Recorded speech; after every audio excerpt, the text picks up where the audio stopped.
I shared with Omar was his sensitivity and his ability to love and his ability to love deep. I knew that I had that in me.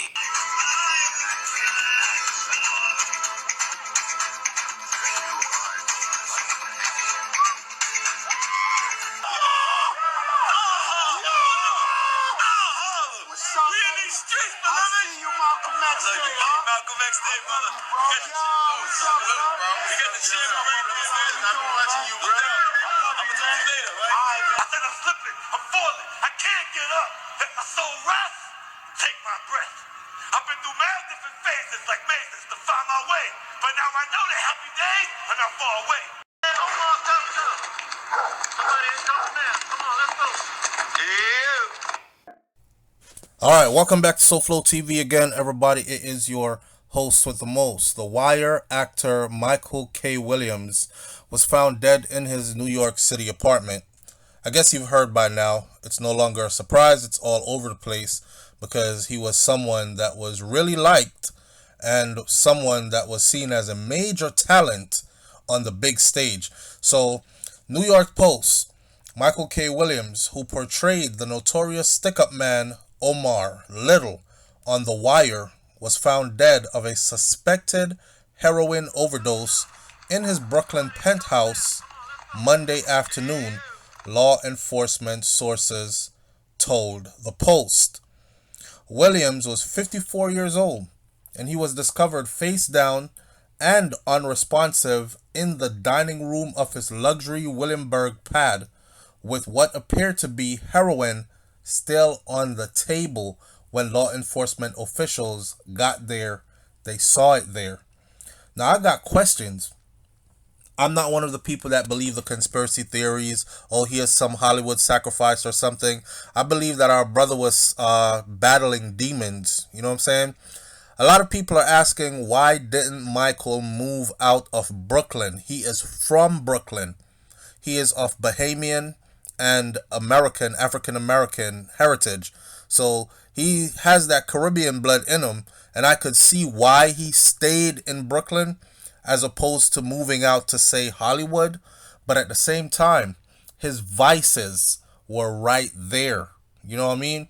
When you grow up in the streets of Brooklyn and then you become a king in Brooklyn and you still decide to stay in Brooklyn, your status is elevated, especially for someone like him.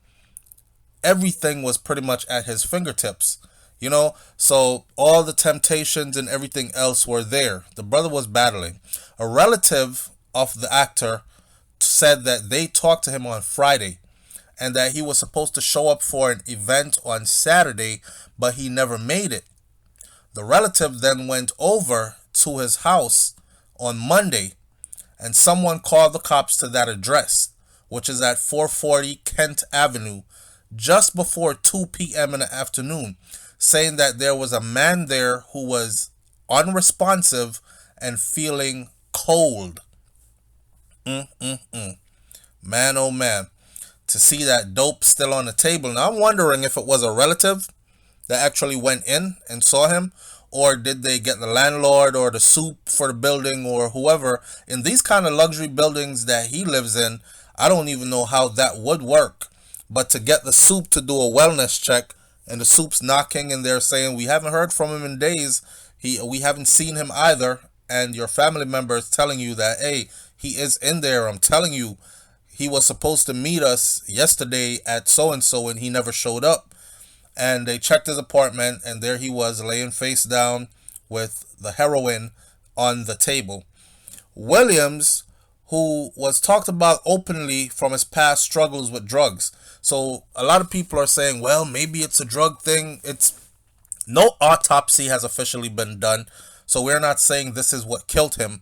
But I mean, you're laying face down and there's heroin on the table.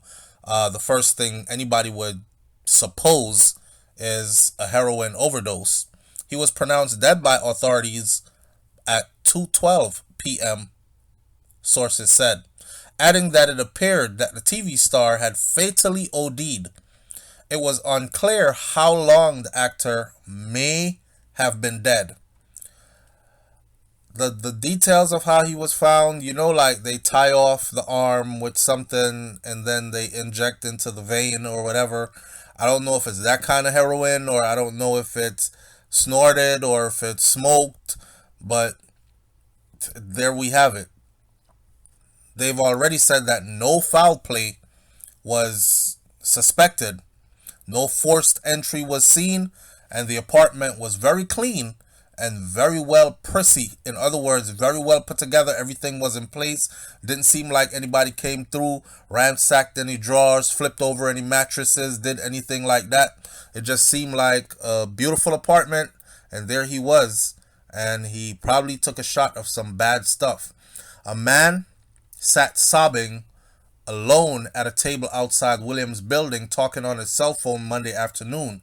"I found a body," is what the inconsolable man said into his phone, saying that he was the one that found the body.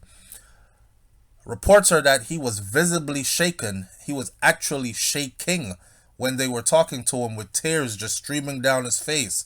Williams' longtime rep confirmed that the actor's death was official, and I don't know who this man is that said he found the body. They still have not said if it was a friend or if it was, his landlord or whoever it was. Now, it is with deep sorrow that the family announces the passing of the Emmy-nominated actor Michael Kenneth Williams. The spokeswoman, Mariana Shafran, told The Hollywood Reporter, "They ask for your privacy while they are grieving this unsurmountable loss. Cops are investigating where the drugs came from, and I saw on TMZ that the cops are now actively tracking some individual that is known or suspected to be Mike's drug dealer." So they're going after the drug dealer, but I don't know if they're going to charge him with murder or what. The city medical examiner's office was at Williams' building Monday afternoon, and 8 New York City cops, including at least 2 supervisors, were outside. This is a big deal for them. You got to understand that this dude is a king in Brooklyn. You know what I'm saying? And you know how New York is, and you know how New Yorkers are. They kind of like look out for their celebrities. They look out for their kings. When you certified in the streets and you're certified in people's hearts at home, you could have blown up. When they look at you, somebody like him who blew up and could have easily moved out to Hollywood and changed and become somebody different, unapproachable, unreachable. Yeah, talk to my agent and have your people call my people and we'll sort the paperwork out through the attorneys. He wasn't one of those kind of people. So he was really, really well respected. He didn't need a bunch of security guards to walk around with him when he was out in public and all that. He was from these streets. So he was highly respected. He knew the law enforcement officials and all other professional people as well. So of course, when they heard that it was him, they all came storming over to the apartment. Later in the afternoon, family and friends could be seen hugging each other as police removed bags with what they called evidence. The East Flatbush native was also known for playing Chalky White, a bootlegger in the Prohibition era HBO series called Boardwalk Empire. If you never watched it before, go watch it now. In The Wire, his openly gay character toted a sawed-off shotgun while walking the streets of Baltimore, robbing drug dealers and whistling the tune to Elmer Fudd's "A hunting we will go, a hunting we will go," because he was hunting ninjas. It was a funny and eerie thing. Again, if you've never watched The Wire, you need to go see it. It was that same gay role that had me looking at this brother in a different way. And when I say a different way, I meant, damn, he bodied this role. Because the average person, even if you're not homophobic, the average person, heterosexual, will be like, hey, I'm not locking lips with no dude for a scene in a movie, some big HBO Hollywood movie. I'm not locking lips with nobody for that. Okay? You could pass that role to somebody else. Or we would at least ask, could you at least take that part out, man? We got to swap spit and all that.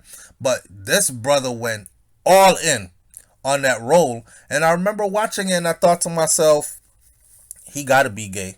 He's probably gay in real life or bisexual. Now, that has nothing to do with me saying anything about his sexuality, but it does bring into play other things that people are talking about. Some people are saying he was gay, but he did not know how to come out. So he had other issues as well. You know, he was a child of the system. He went through the system.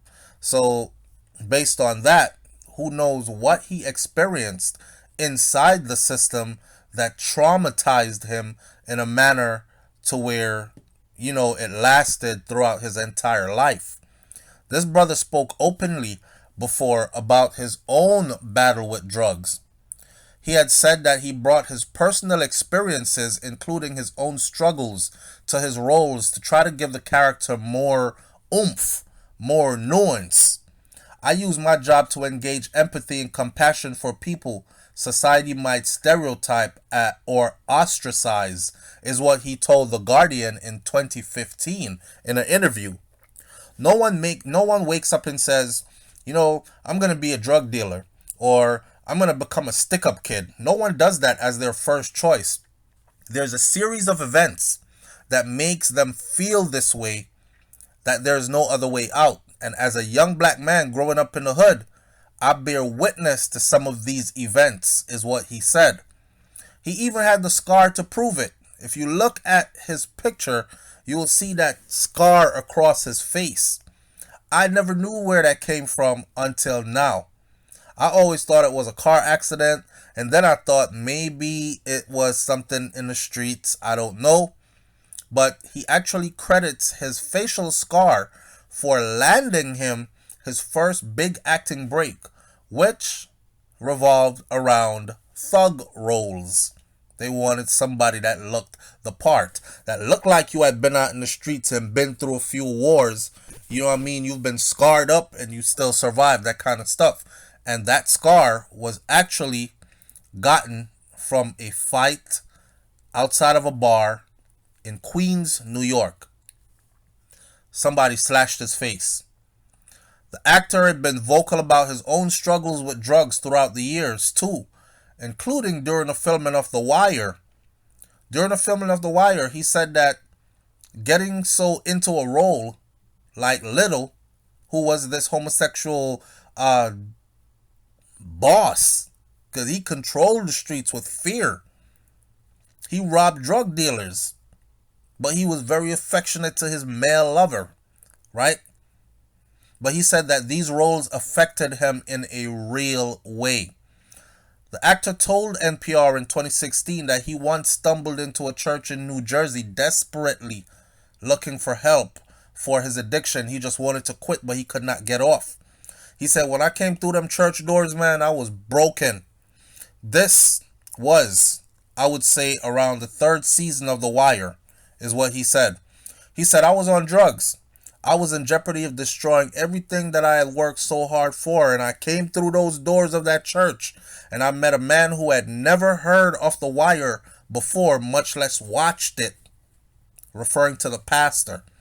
I wrote my full name down on a paper, Michael Kenneth Williams, and in the office, the pastor turns around and he says to me, so what do you want to be called, man? I said, well, you know, my name is Michael, but I could do Mike. He says, why does anybody say Omar's in trouble? And I was like, oh, this dude is clueless about the show. The actor started out as a backup dancer for Madonna and George Michael before being encouraged by rapper and his good friend Tupac Shakur to go into performing. He used his eventual fame to promote social justice, becoming an ambassador for ending mass incarceration for the American Civil Liberties Union in 2015. He said, I could have been Eric Garner. I could have been Michael Brown. I could have been Trayvon Martin. This is what he told The Guardian, referring to the 3 dead young black men who law enforcement related fatalities had taken away their lives, right? And this helped to fuel the Black Lives Matter movement. My goal is to end mass incarceration and to have more dialogue about how we stop the government from filling up jails with low-level, non-violent drug offenders and people with mental illnesses or addictions. This is what he said. Those are health issues. Those are not criminal issues. And he lived like that. I know for a fact that he also championed the cause by going into these facilities where juveniles were, troubled children, and he was also out in the streets as well, speaking to them, mentoring them, giving them direction, giving them advice. And he was looked up to by people not just in his hood, but people that were way beyond his hood, right? Rest in peace and fly high is all we can say. We lost another one. Some will say he left before it was time for him to go. I never believe in such statements. I believe everybody leaves when their work here is done. Some people here don't recognize when your work is done until years after you have gone. You come, you make your impact, whatever it is you're supposed to do, you did, and then you're out. I believe that Mike did what he was supposed to do, and I believe that we will be feeling his impact through all the work that he put in before he left. A good brother, man, all around, right? And it leaves one thing left to be said. Another perfect example that it ain't where you from, it's where you at and where you going. And no one will talk about you after you're gone unless they talk about the works that you did. He did great things. He will definitely be remembered for a long time to come. Leave your comments in the comment section below. Tell me what you think about this one. It's sad all around. And I'll catch you on the next video with SouFLoTV. I'm out. And shout out again to the New York Post. Peace.